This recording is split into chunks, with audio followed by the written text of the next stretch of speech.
Salve omnes. Welcome to this audio video lesson on Bellum Catalinae, War of Catiline, and we're picking up in, section 5 it looks like here, and we're at line 15. Agitabatur magis magisque in dies animus ferox. So we're still talking about Catiline's mind, his ferocious mind, animus ferox, day by day in dies. In dies is kind of an adverbial phrase. Dies is in the accusative here. And in Latin, this idiomatic phrase means day by day or every day, daily, however you want to translate it. So daily, his ferocious mind, more and more, magis magisque, was agitated, agitabatur.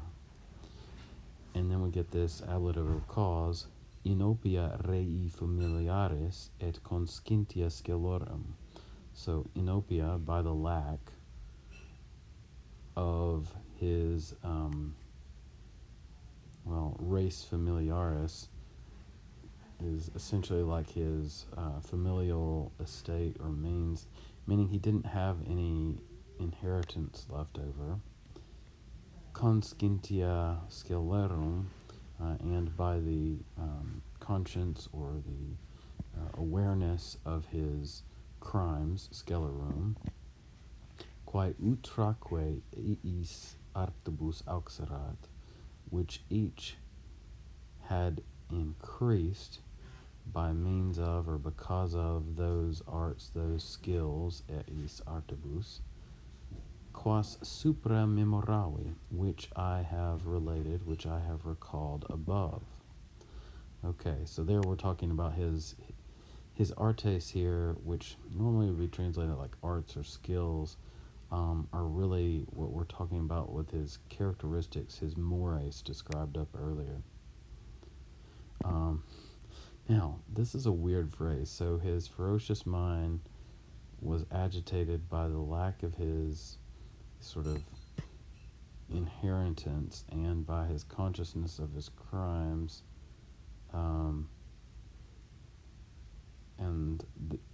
both of these had increased because of his, natures and morals. Incitabant praeterea corrupti civitatis mores. Moreover, praeterea, the corrupted character or corrupted morals of the state. Okay, so corrupti is nominative plural agreeing with mores. Civitatis is genitive. The corrupted morals of the state, incitabant, incited him or his brain, his animus again.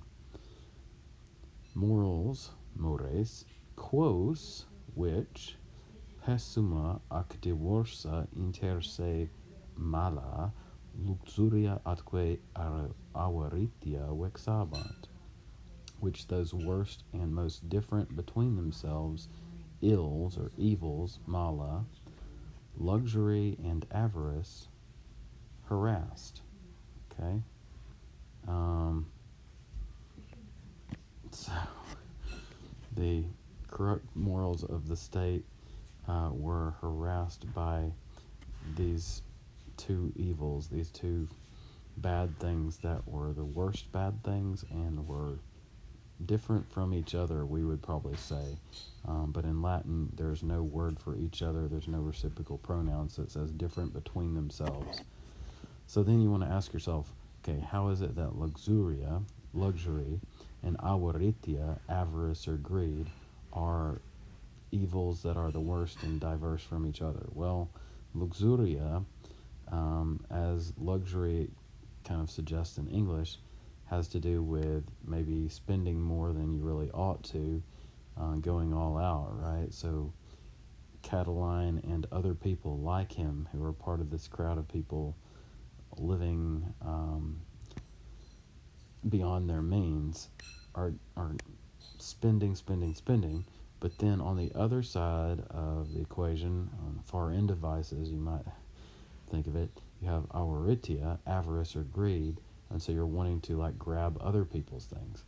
So again, the difference here is that in one, luxuria, you're expending a lot of things, and with the other, awaritia, you're grabbing a lot of things to yourself. All right, so that's what makes them different from each other, but they also kind of go together. Right. And then in line 19, so we're skipping a bit here, and notice it says, various conditions favored his schemes. Many people faced financial ruin. This group included many of the ex-soldiers who fought under Sulla, the dictator we mentioned above, and they longed for a return to the days of pillage and turmoil. Rome's foremost military commander, Pompey, sometimes you might have heard him called Pompey the Great, and the better part of her legions, that is Rome's legions, were engaged in a war overseas, and they didn't really pose any threat to the success of this conspiracy, this coup that Catiline's planning. So here in section 16, we've skipped a bunch of the Bellum Catilinae, by the way, here. We're skipping ahead. Catilina simul quod eis alienum per omnis terras ingens erat, et quod plerique Sulani milites largius suo usi,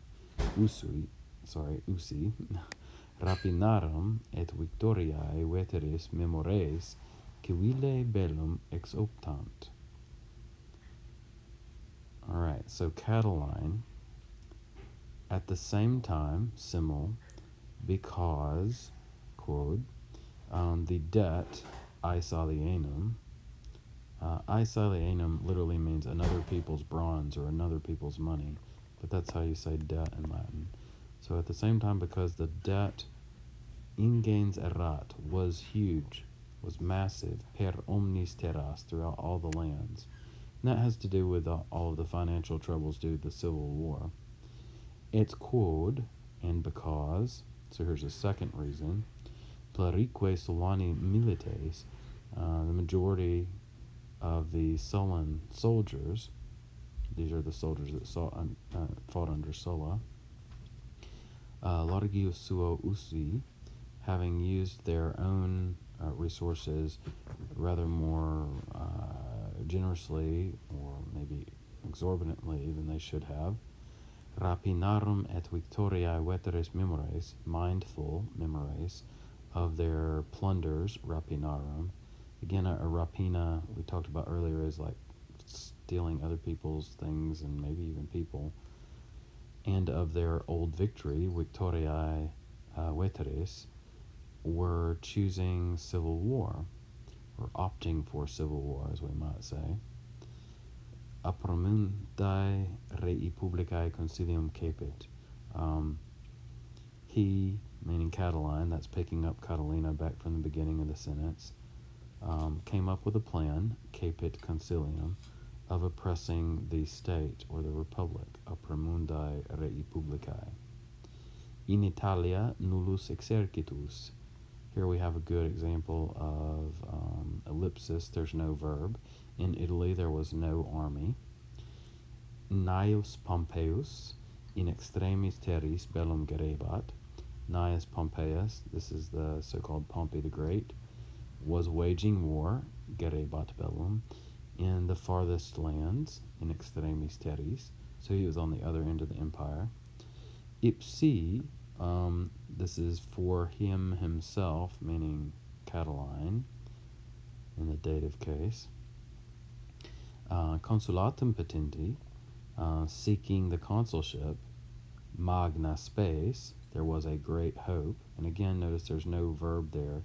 You would expect fuit or erat, but we have ellipsis through the brevity that of style that Sallust is using here. So that is to say, this is one of the factors in the plan for the coup. Catiline thought he had a good chance of winning the consulship, which he was running for. So for him himself seeking consulship, there was great hope. Senatus nihil sane intentus. The Senate was, and again I'm understanding a verb here, there's ellipsis of the verb, not at all, in no way intent or paying attention, we might say. Tutai tranquillaque res omnes, and all things were safe and calm.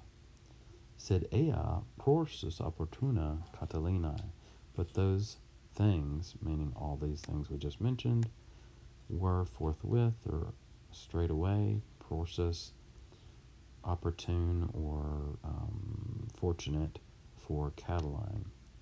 Okay, so all this stuff, even though it sounds kind of unpleasant, a lot of it was good for Catiline and his coup.